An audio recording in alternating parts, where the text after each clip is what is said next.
You have lost $3 billion in proposed investment just over a couple of weeks for nothing. There's not even been any comment on it. It's just evaporated. How is that happening? I don't know. We don't know. You don't know. Which side are you on? Which side are you on?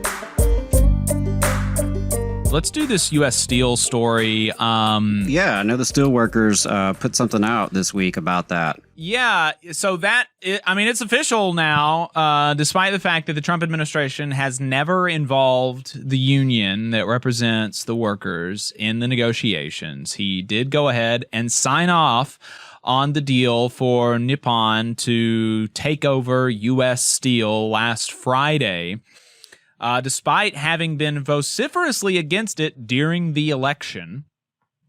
That's what he won on. He won on opposing this deal. Now he has supported it, saying that it's going to be a lot of investment in U.S. Steel's operations. It's going to create jobs in the country.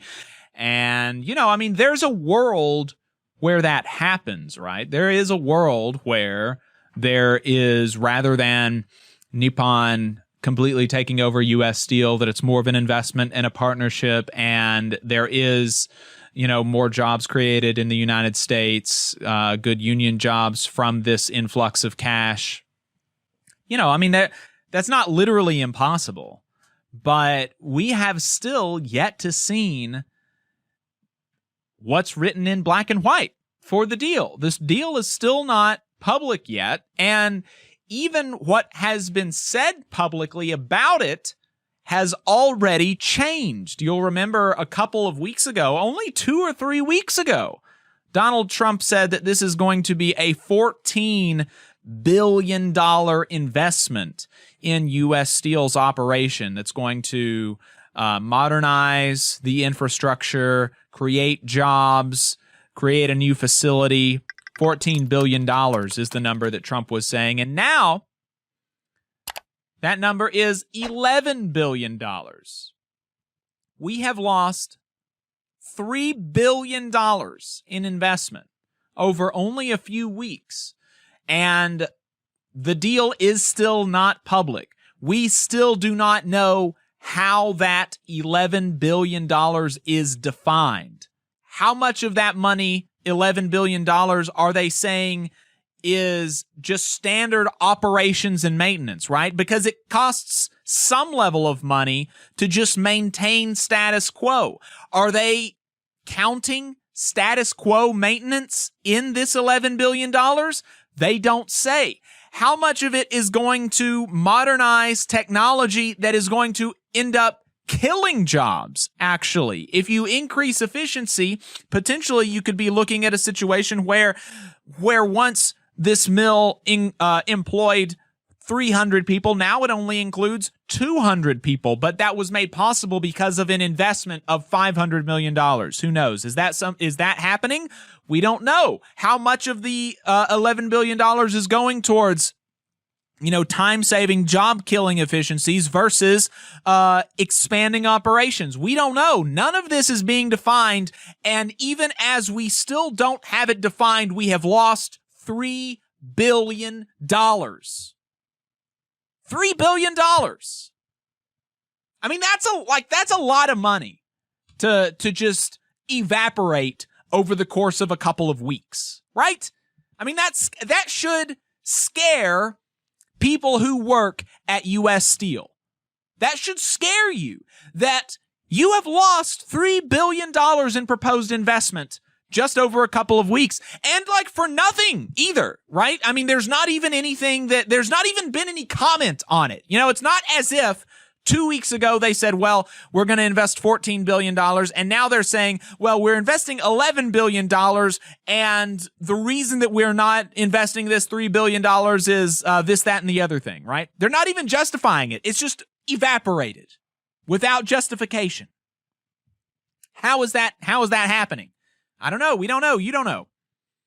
Hey, 5 seconds. Just wanted to say that this is only possible because of our donors. If you want to see more of this, then consider donating yourself at tvlr.fm/donate. Couple of the things that are still part of the public thing, the public pledges, though, are, $11 billion of new investment. They're also saying that they're going to pay U.S. Steel employees a $5,000 bonus. They're still saying that. Who knows what's going to happen there. And they are still saying that they're going to be building a new plant, I believe. They are investing $1 billion in Gary Works, including $300 million to reline blast furnace number 14, Gary Works in Indiana. It's pretty scary. The union said in a statement, "We are disappointed that President Trump has reversed course, jeopardizing the future of American steelmaking by allowing the merger, now described as, quote, a partnership of U.S. Steel and Nippon, to go forward despite more than a year of the president speaking forcefully against it," District 7 Director Mike Millsap and International President David McCall said. Nippon has a long history of violating U.S. trade laws, robbing steelworkers and their communities of tens of thousands of jobs. Trading away the future of a core domestic industry to a corporation with this track record unquestionably threatens our national and economic security. So, really concerning stuff here. It is still part of the deal is